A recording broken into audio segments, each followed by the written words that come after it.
Para todo o Brasil e para o mundo, a primeira rádio ônibus, a rádio ônibus internacional, chegando em vários países e agora também na Argentina. Eu tenho a honra de estar aqui conversando e aprendendo com sábias palavras de quem entende do mundo automobilístico. Luiz Seco, é uma honra tê-lo aqui ao microfone da rádio ônibus. Olha, saiba que a honra é minha, eu fico muito feliz por sua forma de trabalhar. Gostei das primeiras informações que eu recebi a seu respeito. Eu fico entusiasmado, porque é um jovem que ajuda a construir a história do mundo automobilístico, né, aqui no Brasil. Isso é muito bom, porque aqui eu estou aprendendo também muita coisa. Cada um de vocês tem algo a contribuir importante para que a gente possa ter uma cultura bem avançada ou mais avançada nessa atividade tão bonita que é o ônibus. Quem me conhece sabe que eu gosto muito de aprender. A gente aprende constantemente com a rádio, entrevistando motoristas, entrevistando empresários, entrevistando apaixonados, admiradores. E eu tenho bastante amizade sempre com pessoas, digamos, um pouco mais velhas, não, digamos com um pouco mais de sabedoria do que eu, né? Os meus amigos sabem que são sempre pessoas... e aqui eu tenho a honra imensa de estar do lado de alguém que sabe muito. Mas eu queria que o senhor contasse um pouquinho, para quem está ali te vendo e ouvindo, sim, como é que a sua história no mundo automobilístico começou? Como é que a vida de Luiz Seco começou dentro desse mundo fantástico que é o mundo do automóvel? Conta um pouco para nós. É assim, é uma coisa emocionante. Por quê?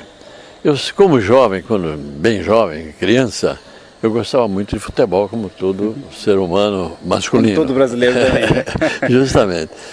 E, por exemplo, eu tinha um fã, o futebol tinha Leônidas, Ademir, Barbosa e outros grandes jogadores, né? O Wilson Santos, Newton Santos. Não é da minha época, eu já fui isso é verdade. E em 50 vibrei quando o Brasil foi campeão, mas eu tinha um fã, eu era fã de um personagem que era o Chico Landi. E quando eu falava em Chico Landi, acompanhava as corridas dele, do Brasil e fora do Brasil, e quando eu me tornei adulto, eu fui trabalhar em jornal, tive a oportunidade de trabalhar em jornal. E eu fui trabalhar na seção de esportes. E trabalhando nessa seção, eu fui fazer uma reportagem, imagina com quem? Chico Landi. Puxa vida. Eu fiquei emocionado e, sinceramente, falei, meu Deus, estou ao lado de Chico Landi, parece que isso é um sonho.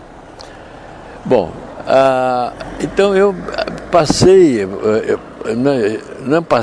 eu me tornei mais admirador dessa atividade e passei a acompanhar a área automotiva integralmente. Tinha outros colegas muito bons profissionais, mas um cuidava só do esporte, outro cuidava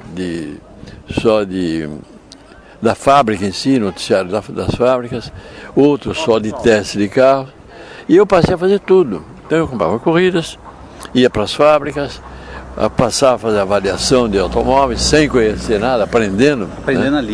Aprendendo ali.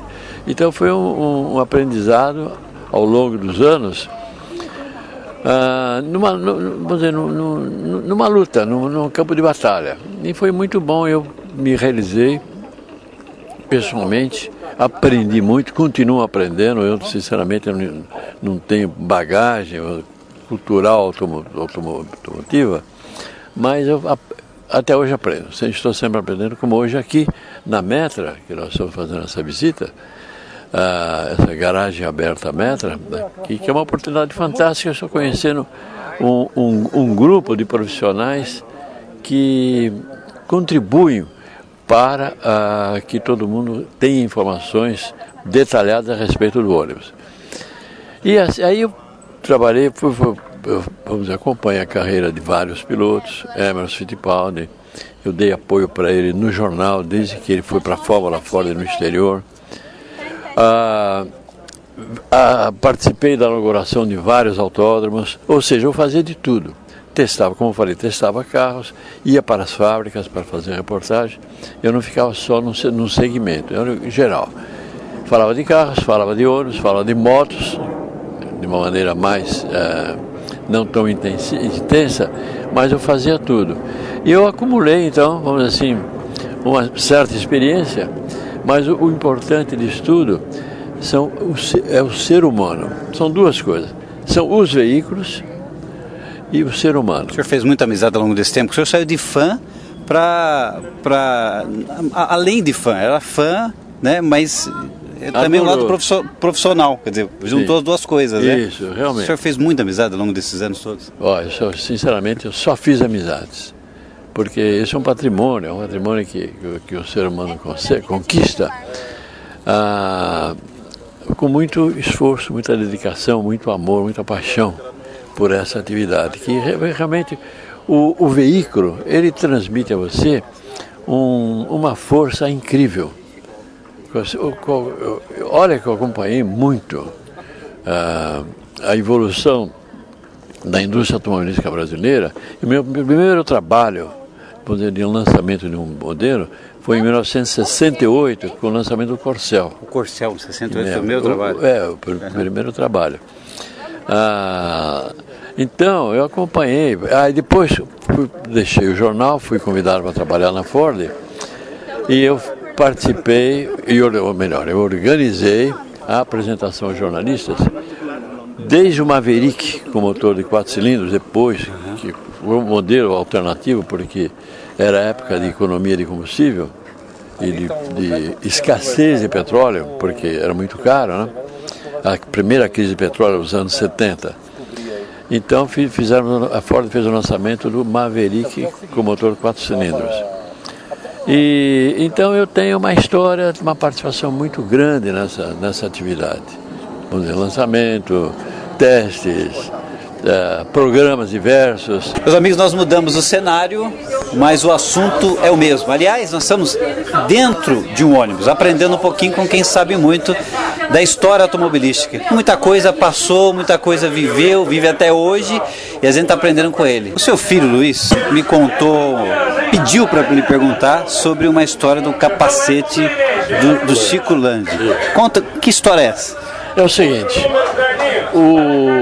o piloto brasileiro que mais se relacionou internacionalmente foi o Chico Landi. E ele participava das competições internacionais, mas de maneira muito simples, assim como eu falei da publicidade, que era feita com simplicidade, mas com muita criatividade. Imagina só a relação. Quando o Chico Landi chegou na Europa para uma temporada, como se faz hoje, antigamente era menor número de corridas, tudo muito mais simples. Aí um piloto perguntou para ele: Chico, você trouxe o capacete? E ele perguntou: capacete é o quê? Porque antigamente os pilotos corriam de uma touca. Ah, não tinha capacete, uma touca. Tinha, uma touca.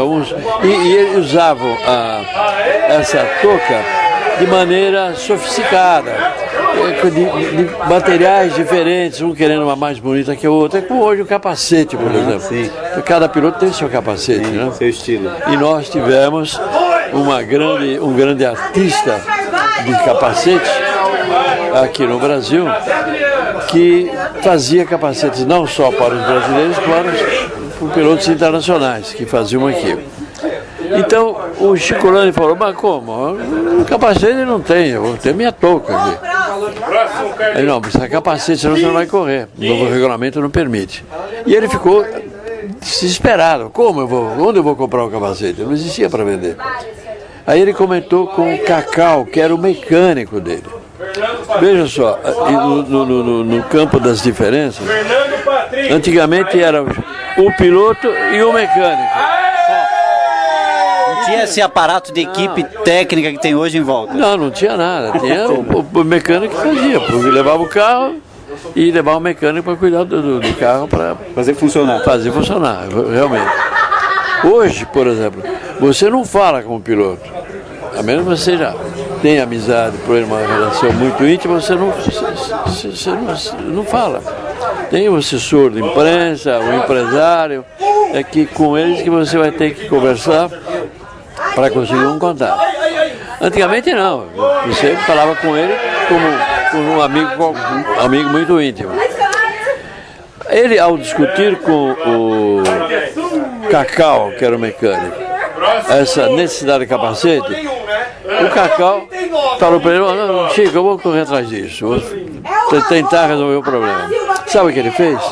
Ele foi numa loja de panelas e comprou uma panela de alumínio mais ou menos do tamanho da capacidade do Chico Landi. Da cabeça dele. É, da cabeça dele. E ele foi lá para o cantinho dele, com o martelinho, arrumou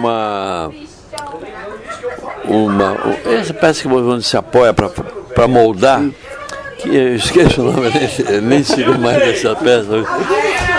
Ele foi lá com o martelinho, pam, foi dando forma àquela panela. E a cada passo que dava, ele procurava o Chico para medir. Então podemos dizer que o capacete nasceu de uma panela, praticamente. Do Chico lá do Brasil, do piloto brasileiro, nasceu de uma panela. Aí ele foi dando formato e até ajeitar o capacete, a panela na cabeça dele. Conseguiu fazer aqui furinhos, 2 furos. Foi a uma selaria, comprou uma correia com fivela, foi na outra loja de tecido com feltro para cobrir, pegou cola, colou o feltro, revestiu a panela com o feltro e colocou a fivelinha aqui, a correia com a fivela, e chegou para o Chico e falou, pronto, Chico, já está de capacete. E era o capacete.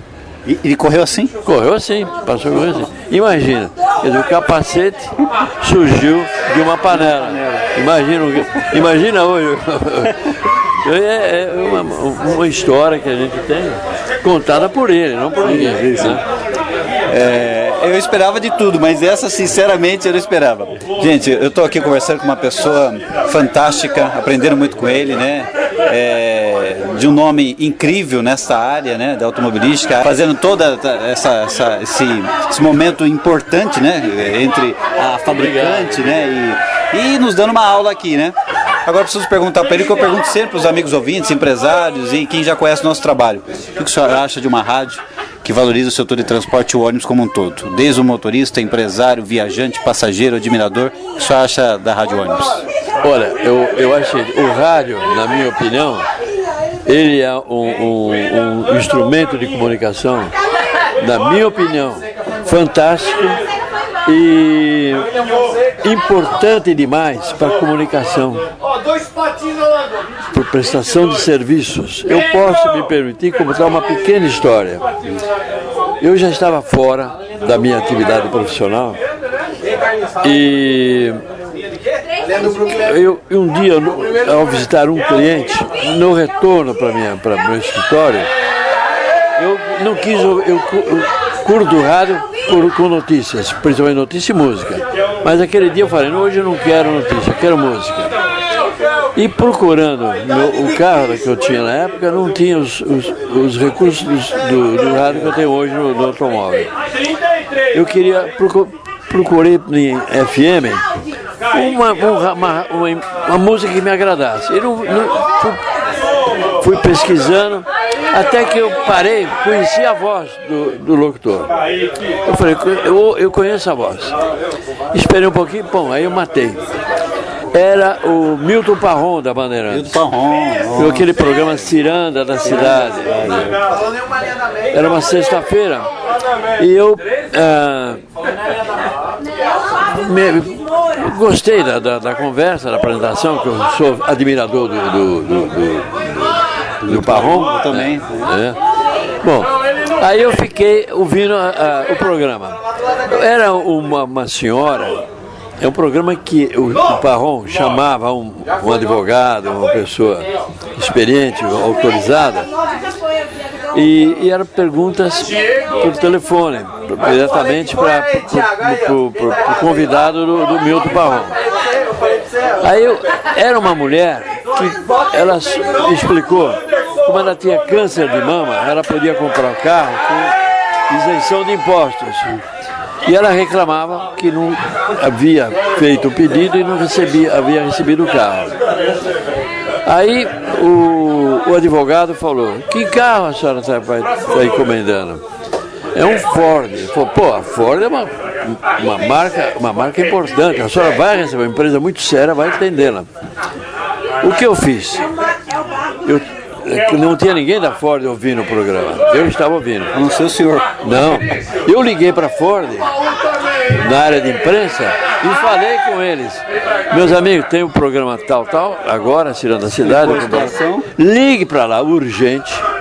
Se puder, naturalmente, falar com o Milton, que ele está no ar, fala com a produção. Explique, me dê o telefone de alguém na Ford, o seu principalmente, para que a senhora possa ter transmitido pela emissora que ele vai atender a senhora. Dê o telefone e o nome para que ele solte no ar, informe a mulher e solte no ar.